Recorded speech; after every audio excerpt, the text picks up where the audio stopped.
In this video, I'll be covering with you checking and maintaining your engine, coolant, and brake fluid levels. Now this covers the Can Am Spyder F3s that have the Rotax 1330cc engines. So I hope you enjoy this video. Now to check your engine oil, you want to run or drive your engine until it reaches normal operating temperature. Now if you're just running your engine, letting it idle, do so for at least 30 minutes. And if you're driving it, drive it for 10 miles. This will bring it up to the normal operating temperature. Now, whenever you get done with this, you want to have your bike on a level surface. Then you'll run the engine idle for 10 minutes, and then you turn off the engine. If the fan is running at this time, wait until it stops with its cycle and then turn the engine off. Now you'll access the oil dipstick, and then you're going to remove it. Wipe it off with a clean rag, make sure that there's no outside contaminants getting into the oil. Then you want to reinsert the dipstick fully, and then remove the dipstick, and this is when you check the level. Now make sure that you do so within a 2-minute period after stopping your engine. That is the optimum time to be checking your oil. Now at this point, if it's good, then stop, put everything back together, and your engine oil is in good shape. Now if you have to add it in very small increments. Now when you add the oil, you restart the engine, let it idle for 10 minutes again, and then go through the process of checking your engine oil. And do this every time until it gets to the level that is proper for your motorcycle. Now if you fill it up more than twice, after the third time, I would not fill it up anymore. This is a sign that maybe something's going on if it's not increasing the level on your dipstick. Now to check your engine and brake fluid, you're going to remove the service panel right here on the right hand side.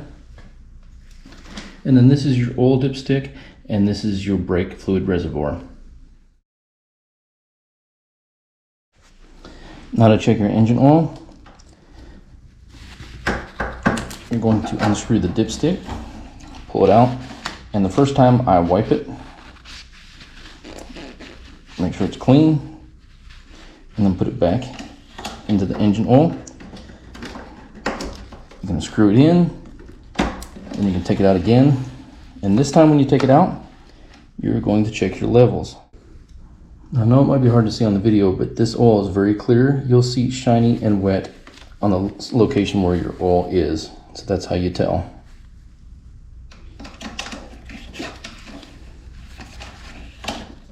Now the first dot here is your maximum. This dot here is your minimum oil level. So if your oil is anywhere in between here, you do not want to add anything to it whatsoever. Make sure you don't add it if it's above this as well at all, because you do not want to overfill your engine. Now if the oil is below this line, that's when you want to fill it. So in between the space is 500 milliliters or 17 ounces. So do be careful and just fill it in small increments. Do not put the whole 17 ounces in here whenever filling it, because you do not want to overfill. Now to check your brake fluid, you're going to unclip this, lift this up, and then check your fluids. There is a minimum and a maximum line on there. A lot of times you don't have to take this lid off. You can actually take a flashlight behind there and then shine it through the plastic, and then you can see the minimum and maximum lines on there in the picture shown above. Now when your engine is cold, you want to check your engine coolant by removing the service panel right here.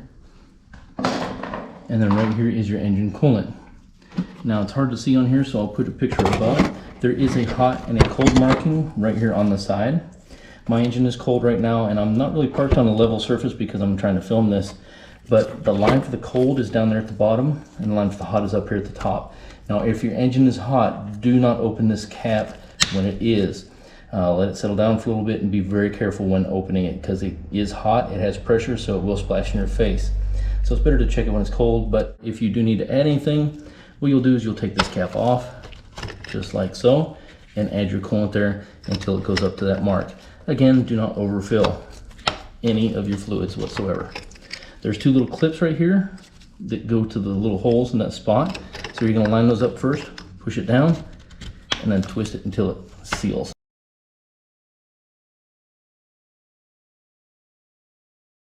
Now for the engine, brake fluid, and coolant, I check mine at least once a month for sure. The recommendations that I put in here are from the manual, but I do like to check all of these at least once a month for sure, even though it does say that you can take longer. So for the engine oil, you want to check every 1,500 kilometers or 1,000 miles. And you want to replace or change the oil in the oil filter. The first time you want to do this is at 5,000 kilometers or 3,000 miles. Then thereafter, every 15,000 kilometers or 9,300 miles, or every year, whichever comes first. Now for the brake fluid, you can check your brake fluid at the first time at 5,000 kilometers or 3,000 miles, and then every 15,000 kilometers or every 9,300 miles, or once a year, whichever comes first thereafter. And then you want to replace it every 2 years. Now for the coolant, you want to check the first time is at 5,000 kilometers or 3,000 miles, then every 15,000 kilometers or 9,000 miles, or 1 year, whichever comes first. And then you want to replace at 45,000 kilometers or 28,000 miles, or every 5 years, again, whichever comes first.